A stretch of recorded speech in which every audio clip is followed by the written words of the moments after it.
Eu tenho uma pergunta também agora para te fazer, mas eu gostaria que essa resposta que a vereadora me desse de dois aspectos diferentes.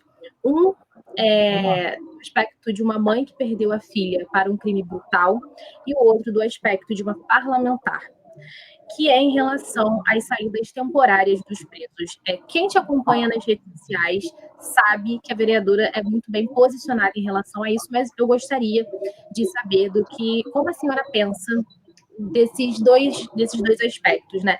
E só para acrescentar aqui, a gente teve em 2007, por exemplo, o caso do João Hélio, né? Um ano antes da Isabela, aqui no Rio de Janeiro, um menino que ele estava dentro do carro da mãe quando o carro foi roubado, ele ficou preso do lado de fora do carro, Ele e foi ele foi arrastado. arrastado por quilômetros, e um dos condenados pelo crime, ele já está solto, né? Foi um crime que aconteceu em 2007, e um dos condenados já está solto, já está vivendo nas ruas, assim como os assassinos da Isabela, que também não estão mais dentro da prisão. Então, fala um pouco sobre isso e também pode comentar sobre a PEC Isabela Nardoni.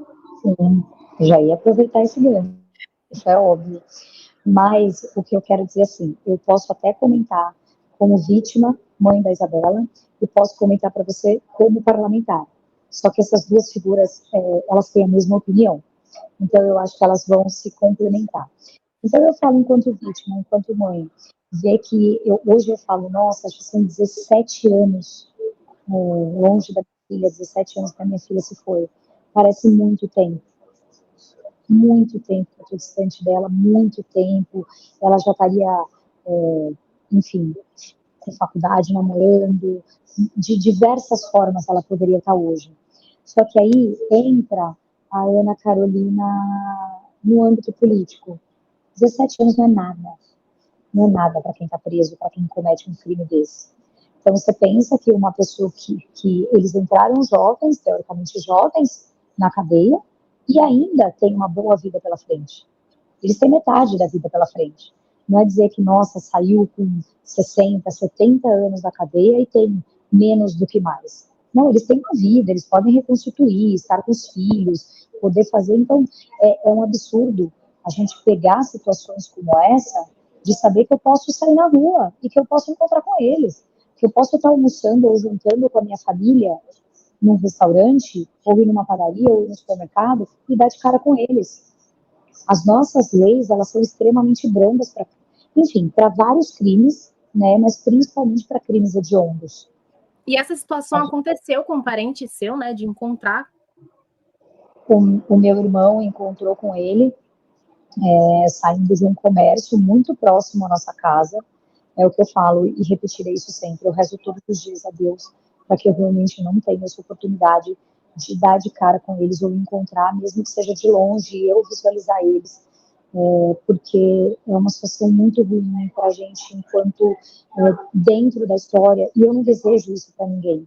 Eu não desejo que a mãe do João Hélio encontre, que a mãe de ninguém encontre. Você pega a Glória Pérez, hoje o Guilherme de Pádua falecido, mas tendo que estar na rua, encontrar a esposa dele, que encontrar ele está pregando, ele está aí nas ruas, ele está fazendo a filha dela.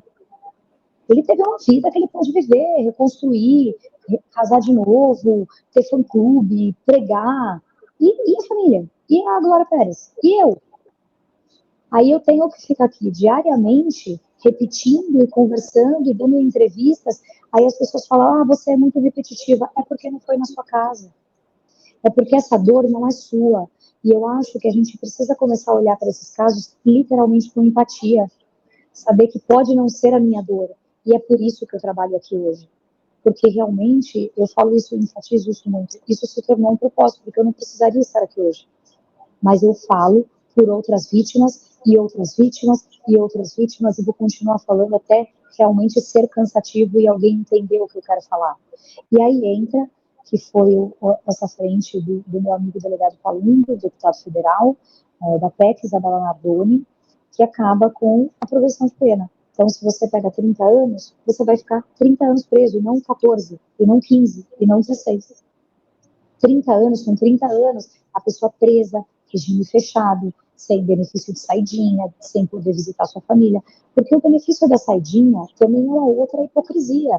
Então, quer dizer, nas datas mais comemorativas, nas datas mais importantes para as famílias, para as nossas famílias, eles estão na casa deles, brindando e comemorando. E você não tem a cada data eu sinto mais falta dela, a cada data eu choro, a cada data isso se torna mais dolorido. É óbvio que hoje a gente tem uma situação diferente, são 17 anos, não é tão latente, mas a falta dela é diária. Eu posso não chorar aqui diariamente, mas a falta é diária.